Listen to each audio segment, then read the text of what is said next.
ایک دفعہ ایک صحافی اپنے ریٹائرڈ استاد کا انٹرویو کر رہا تھا اور اپنی تعلیم کے پرانے دور کی مختلف باتیں پوچھ رہا تھا۔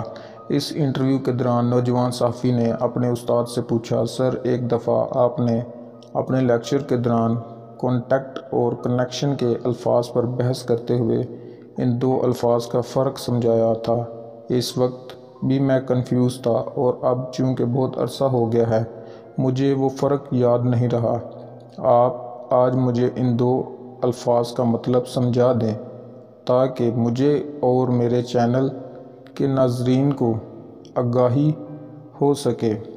استاد مسکرایا اور اس سوال کے جواب دینے سے کتراتے ہوئے صحافی سے پوچھا، کیا آپ اسی شہر سے تعلق رکھتے ہیں؟ شاگرد نے جواب دیا، جی ہاں سر، میں اسی شہر سے ہوں۔ استاد نے پوچھا، آپ کے گھر میں کون کون رہتا ہے؟ شاگرد نے سوچا کہ استاد صاحب میرے سوال کا جواب نہیں دینا چاہتے، اس لیے ادھر ادھر کے مار رہے ہیں۔ بہرحال اس نے بتایا، میری ماں وفات پا چکی ہے، والد صاحب گھر میں رہتے ہیں، 3 بھائی اور 1 بہن ہے اور سارے شادی شدہ ہیں۔ استاد نے مسکراتے ہوئے نوجوان صحافی سے پوچھا، تم اپنے باپ سے بات چیت کرتے رہتے ہو؟ اب نوجوان کو غصہ بھی آیا اور کہا، جی میں باپ سے گپ شپ کرتا رہتا ہوں۔ استاد نے پوچھا، یاد کرو پچھلی دفعہ تم باپ سے کب ملے تھے؟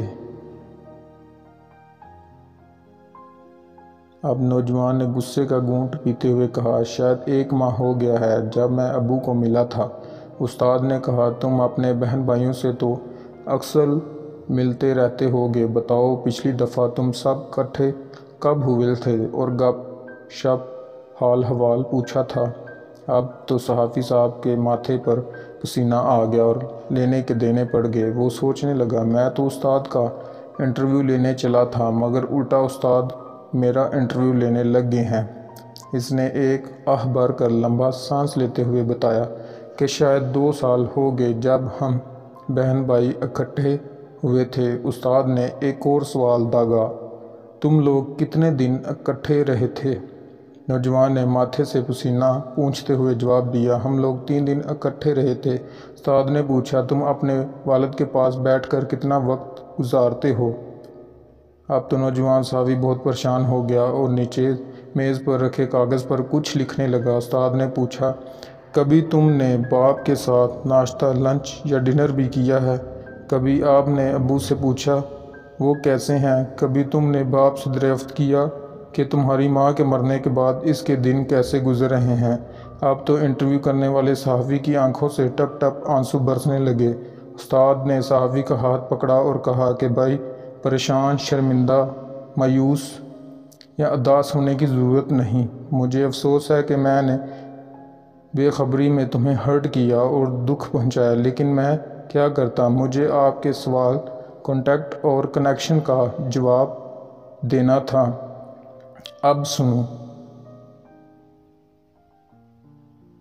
ان دونوں الفاظ کا فرق یہ ہے کہ تمہارا کانٹیکٹ یا رابطہ تو ہمارے ابو سے ہے مگر کنیکشن یا تعلق ابو سے نہیں رہا، کیونکہ تعلق یا کنیکشن دلوں کے درمیان ہوتا ہے۔ جب کنیکشن یا تعلق ہوتا ہے تو آپ ایک دوسرے کے ساتھ وقت گزارتے ہیں، ایک دوسرے کا دکھ درد بانٹتے ہیں، ہاتھ ملاتے، گلے سے لگتے ہیں اور ایک دوسرے کے کام خوشی سے سر انجام دیتے ہیں۔ جیسے ایک معصوم بچے کی ماں اس کو سینے سے لگاتی ہے، چومتی ہے، بغیر مانگے دودھ پلاتی ہے، اس کی گرمی سردی کا خیال رکھتی ہے، جب وہ چلنا شروع کرتا ہے تو سائے کی طرح اس کے پاس رہتی ہے تاکہ وہ گر نہ جائے، کوئی غلط چیز نہ کھا لے، گر پڑے تو اس بچے کو گلے سے لگا کر چپ کراتی ہے۔